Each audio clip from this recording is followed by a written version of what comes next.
Hello दोस्तों, मेरे कहानी वाले चैनल पे आप सभी का स्वागत है।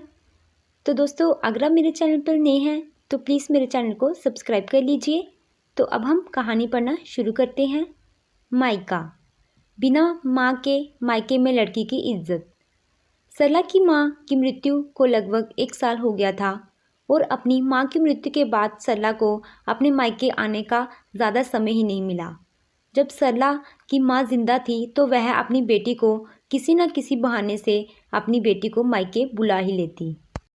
सरला का मायका और ससुराल एक ही शहर में था, इसलिए वह महीने में 1-2 बार तो अपने मायके चली ही जाती थी और सरला की माँ भी कोई ना कोई बहाना बनाकर उसे बुला लेती, जैसे कभी किसी का जन्मदिन तो कभी कुछ।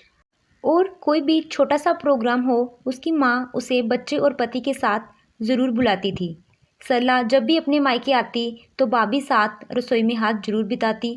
उसे अपने मायके की रसोई से लगाव था। शादी के बाद भी सरला को मायके की रसोई में काम करना उतना ही अच्छा लगता था जितना उसे शादी के पहले।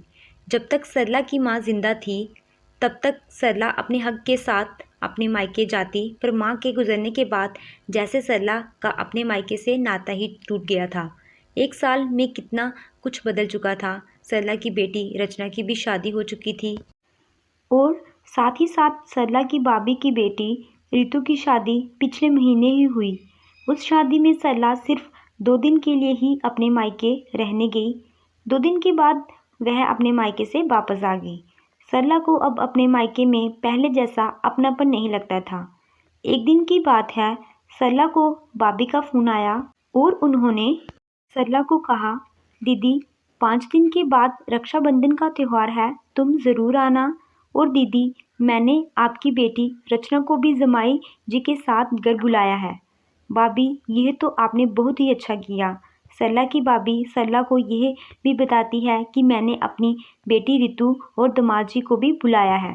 सरला अपनी भाभी की बात सुनकर बहुत ही खुश थी कि उसकी भाभी ने खुद उसे फ़ोन करके बुलाया है और वह मन ही मन सोचने लगी कि मैं ना जाने कैसी बातें सोचकर बैठी थी।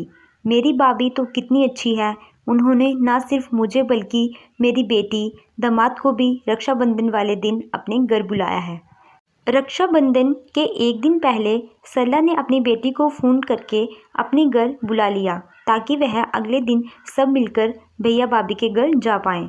सरला ने शगुन के 2 लिफाफे ले लिए जिनमें उसकी भतीजी रितु और उसके पति के लिए शगुन के पैसे थे, क्योंकि आज वह अपनी भतीजी से शादी के बाद पहली बार मिलेगी तो शगुन देना तो बनता है।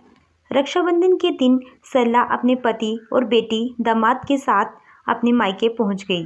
हमेशा की तरह सरला चाय नाश्ता करने के बाद रसोई में भाभी का हाथ बटाने चली गई, पर अब रसोई का सारा सामान अपनी जगह से हिल चुका था। रसोई में सरला स्टील का डिनर सेट ढूंढने लगी जिसमें उसकी माँ हमेशा उसके पति को खाना खिलाती थी। तभी सरला की भाभी ने पीछे से आकर सरला को कहा, दीदी आप क्या ढूंढ रही हो? भाभी, वो मैं सोच रही थी कि स्टील का नया डिनर सेट निकाल लेते हैं ताकि सबको खाना परोसा जा सके।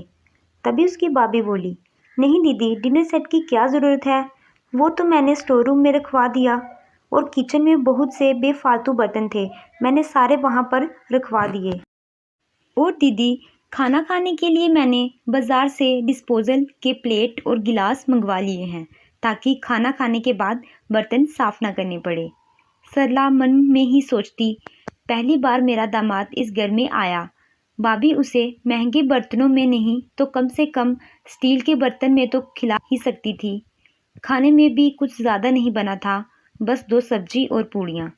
सरला ने देखा कि अभी तक उसकी भाभी की बेटी रितु और दामाद जी अभी तक नहीं आए हैं, तो उसने अपनी भाभी से कहा, भाभी, रितु और दामाद जी कब तक आएंगे? फिर हम इकट्ठे बैठकर खाना खा लेंगे। नहीं दीदी, उन्हें कोई काम पड़ गया, वो अब रात को ही आएंगे, आप सब खाना खाइए। सरला की भाभी ने उन सबको खाना खिलाकर विदा किया और जाते वक्त रचना और उसके पति को शगुन के लिफाफे भी पकड़ा दिए। सालों से सरला को अपनेपन की जो महक अपने मायके से आती थी वह आज गायब थी। शाम को घर आकर सरला को याद आता है कि वह रितु और उसके पति को शगुन के लिफाफे देना भूल गई और वह अपने पति को फिर से अपने साथ मायके चलने को कहती है। पर उसका पति उसे मना करते हुए कहता है, ये लिफाफे तुम बाद में भी दे सकती हो। पर सरला की जिद के आगे वह हार जाता है और सरला को उसके मायके ले जाता है।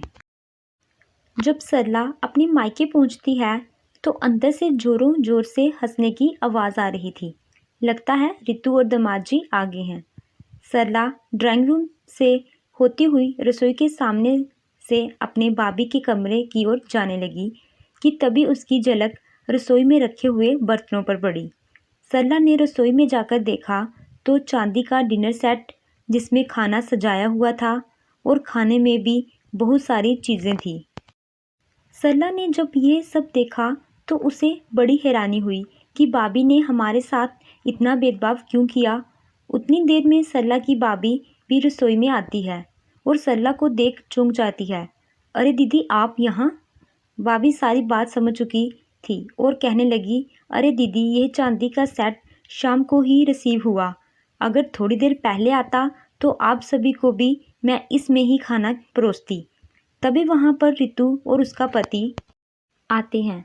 रितु का पति सरला के पैरों को स्पर्श करता हुआ बोला, बुआ जी, आप कैसी हैं? माँ ने बताया कि आप दिन में ही रक्षाबंधन का त्यौहार मनाकर चले गए। माँ बता रही थी कि फूफा जी को कोई ज़रूरी काम था। मेरा तो मन था कि सब एक साथ बैठकर खाना खाते और खूब सारी बातें करते। सरला सारी बात समझ चुकी थी। वो जानती थी कि उसकी भाभी ने ही अपने दामाद के सामने यह बातें बनाई होंगी। सरला की आंखें नम हो गई। सरला ने बिना कुछ कहे रितु और उसके पति को शगुन का लिफाफा दिया और बिना कुछ कहे मायके से विदा हो गई। सरला की भाभी में भी इतनी हिम्मत नहीं बची थी कि वह अपनी ननद को रोक सके। उसकी भाभी भी अपने किए पर शर्मिंदा थी। सरला भगवान का शुक्र अदा कर रही थी कि भगवान ने उसे समय रहते उसके मायके की पहचान करा दी, नहीं तो वो मायके के झूठे मोह में फंसी रहती। तो दोस्तों, आपको मेरी कहानी कैसी लगी? कहानी अच्छी लगी हो तो वीडियो को लाइक कीजिएगा और मेरे चैनल को सब्सक्राइब करिएगा। Thank you.